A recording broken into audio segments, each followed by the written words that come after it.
You have the floor, sir. Thank you, Mr. Mayor. And through you, there's been a lot of rumors swirling around about the safety of this building. And it's my opinion that if the building is not safe, it should be torn down immediately. And if it's safe, then we shouldn't worry about it that much. We also received a communication from Representative Conley this afternoon detailing notes from his meetings with DCAM, which is the state agency that's responsible for the building. So I just want to make sure that my colleagues are aware of that communication as well, because it provides a lot of facts that hopefully inform this discussion. So I appreciate the report, and I would just like to ask some questions about it. So starting with the policy order that led to this response, it states that preliminary reports indicate the presence of standing water in the courthouse basement and that asbestos is condensing in that water. So my question is, because the response didn't quite answer that question, is there any possibility that this water is contaminated with asbestos? Through you, Mr. Mayor, I too have been in contact with representatives of DCAM, Division of Capital Asset Management and Maintenance.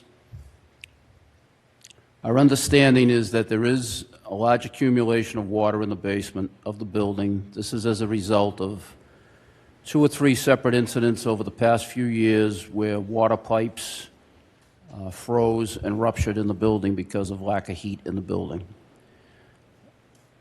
My understanding as of my most recent conversations with DCAM is that the water in the basement has not been tested, or let me rephrase that, has not shown a presence of asbestos. The building was built in 1971. In 1971, asbestos was widely used as fire insulation and fire protection for steel structural members. So there is definitely asbestos in the building. It's somewhat similar to the fact that any type of painting that was done prior to 1975, the paint contained lead.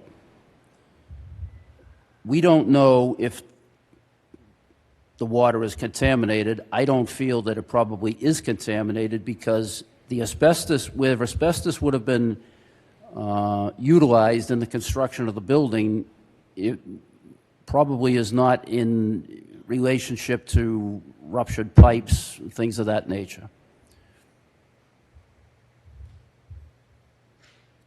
Thank you. So it's your belief that there probably is not asbestos in the water, but we don't know for sure.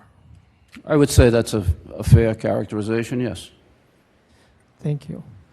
So next, the policy order states that previous water remediation measures at the courthouse led to flooding in a butter's basement.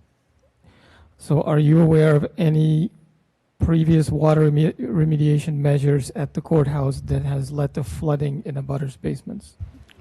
Through you, Mr. Mayor, no, I am not. Okay, so we don't think that that's what actually happened. I don't think that the issue of water in the basement of the building has any impact on flooding in the neighborhood.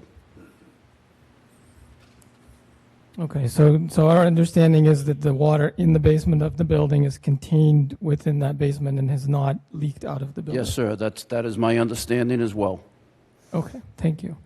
Because if the water was leaking out, the amount of water in the basement of the building would have decreased significantly by now. And my understanding is it has not. Okay. And I believe DCAM is planning to remove that water with trucks. And okay. So next, it stated that the building lacks basic safety infrastructure like sprinklers, power, and pipes, and that pieces of the exterior and windows regularly break and fall off the building. So with regards to the sprinklers, power, and pipes, we agree that the building is not currently being powered. Correct. There is no heat in the building, there is no electricity in the building, and the fire protection systems have been disabled because of no power. There was an issue several months ago where there was a generator running that caused some consternation in the neighborhood.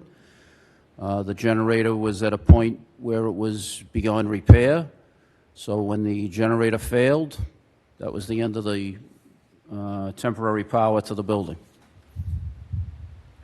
So should we have any concerns about the safety of the building if the fire suppression systems are not functional? My approach to the condition of this building right now is that this building is basically an empty concrete box. It is built of fire-resistant construction, and there is no life safety issue in the building because the building is not occupied. There is no power, as I said, there's no heat. The building has been secured. There's 24/7 security watching the site. Absent somebody going in and doing something nefarious to start a fire, I don't see a fire breaking out in that building. Okay, thank you. And then next it said pieces of the exterior and windows regularly break and fall off the building. Are we aware of any of that happening?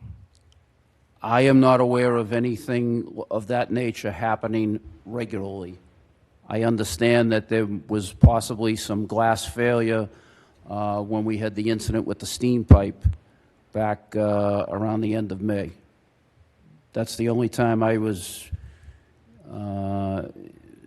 in my tenure as acting chief of the fire department, that's the only time I've been made aware of anything possibly falling from the building.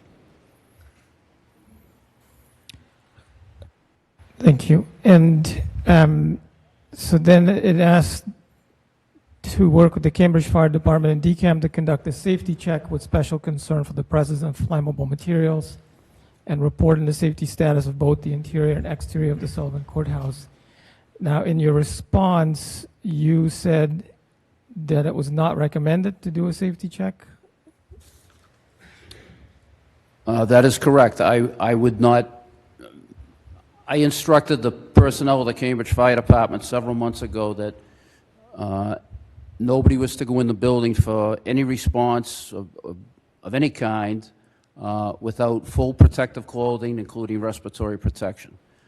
Now, I would say, based on the fact that there have been water leaks in the building and the building is sealed up, there is probably a preponderance of mold in the building, okay?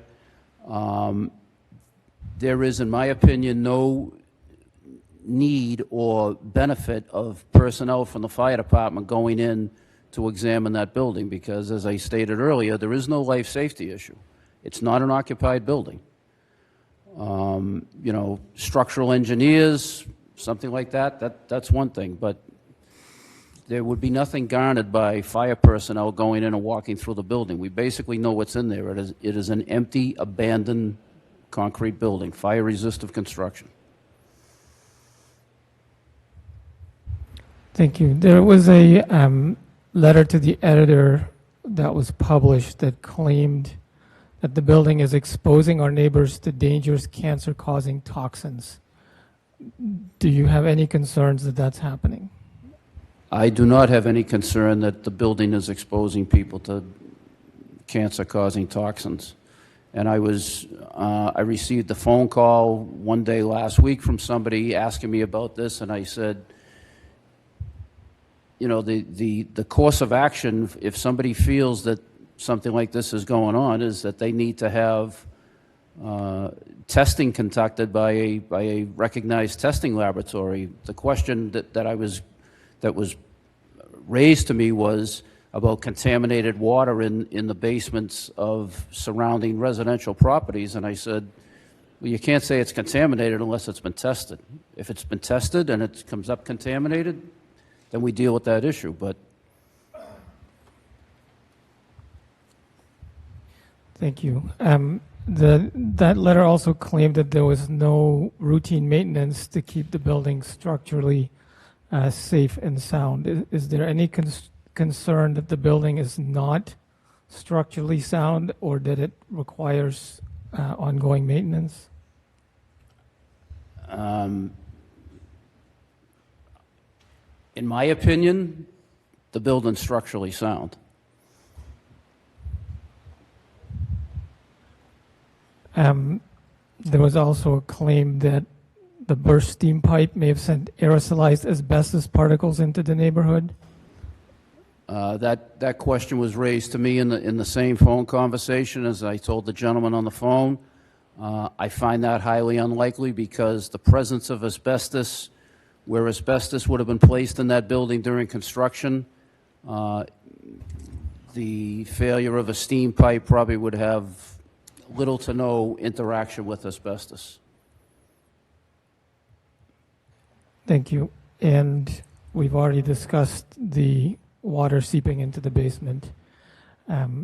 So those are my questions. I encourage my colleagues to read the memo from Representative Connolly as well, which details DCAM's position on this building. But based on all the information that we have available to us, it doesn't sound to me that this building is a safety hazard to anyone except potentially people going into the building because of the mold issue that you brought up. I would concur with that. Thank you, Mr. Mayor.